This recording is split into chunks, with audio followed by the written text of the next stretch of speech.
What is up, you guys? It's Zamora, and tonight I bring you a review and a game that I don't know why I hadn't done already. And this is the original Metal Gear Solid for the PlayStation, 1998. Yeah. For me, this was the game that started it all because I remember this was given to us being my brother and I, by my cousin's boyfriend. And he had said, "You guys are really going to like this game because it's very real, very realistic. Like your enemies sometimes will go to the bathroom and you gotta take advantage of that. And you gotta obtain your weapons and you have a world to explore. Well, in it has its limits, right? But there's plenty to do in this game, and the bosses, they're all unique, and you also get to use every single weapon ever. And yeah, this game can be challenging, so you guys will thoroughly enjoy it. Um, for me, this game, I liked watching it more than playing it. Like, I liked seeing my cousin, um, my other cousin, and my brother play it because honestly, I wouldn't always understand what I was doing, and for me, the game was just difficult. I was 5, 6, 7 years old, and although I got used to it at some point, there were parts of it that were too much for me sometimes. Especially that section where you go through the cargo door.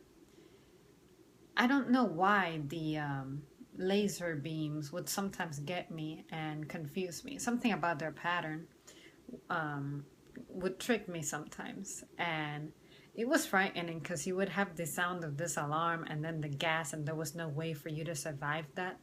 And yeah, to me, that just frightened me. Because I've always been a chicken in video games. I hated the idea of dying. So at any rate, all right. So this game, of course, it's PlayStation, the first PlayStation. So do not expect for it to have the best graphics ever. Despite the quality, when it comes to graphics and stuff, it was still a really good game because you had plenty of missions, you had very varying objectives, and this was the first game that I can recall that had a cinematic aspect to it. Like you had cutscenes and you had a story with depth to it. Um, like for me, most of my favorite quotes come from Metal Gear Solid games. Most of the references I make on a daily basis are from Metal Gear Solid games. And I remember back then I was not given much thought to it, but I didn't realize just how much I loved the voice acting. Like as a kid, I wasn't thinking, oh, these are people acting, reading from a script, la la. To me, it felt real. It felt realistic. It felt like this story was really happening, and I was in it as a third person whose actions really wouldn't impact the outcome of anything because, people wouldn't acknowledge my existence. But I just thought it was fantastic. You could see that there was a lot of time put into developing this game and thinking about putting stuff together. And at the end, during the credits, I like how they had realistic clips of stuff going on in Alaska, and like the flora and fauna and stuff like that. So and then the soundtrack, I gotta admit it, for PlayStation games, all games had some memorable soundtracks, but for me, Metal Gear Solid is always at the top. Um, And yeah, I had listened to the tracks to this day. And I want to say my favorite thing about this game had to be getting to know the characters. For instance, Sniper Wolf always stood out for me. Probably because my favorite weapon has always been the sniping rifle.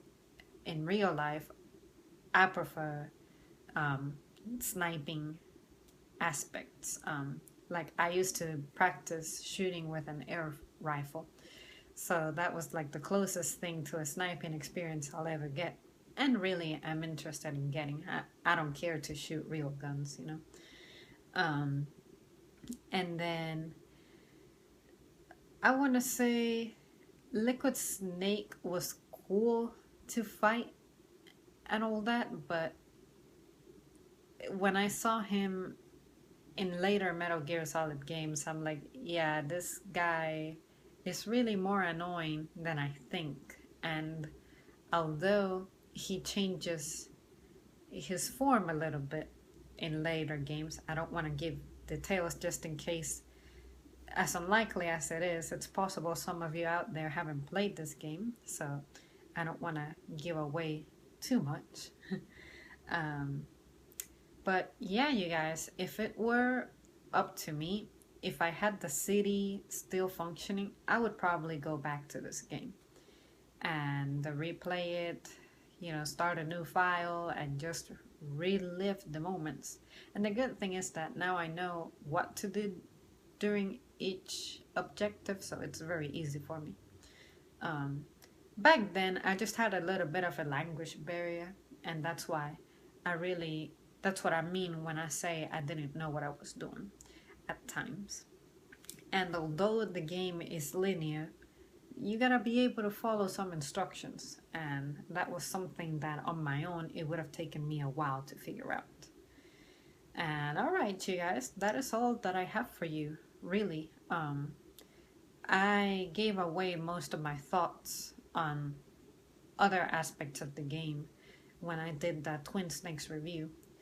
But yeah, this game was the one that started it all for me on the Metal Gear universe, in the Metal Gear universe. So yeah, um, I played it a lot when I was younger. And then eventually I got my hands on the Twin Snakes, and it was easier for me to play the Twin Snakes given that my GameCube was in good condition. And my PlayStation 2 really wasn't reading Metal Gear Solid 1. So I guess that's really what pushed me into finding the Twin Snakes even sooner, because I loved the setting of the first Metal Gear Solid, the Shadow Moses Island, and the base in general. So, alright, that is all that I have for you guys. Thank you for watching, like always, and I'll see you soon.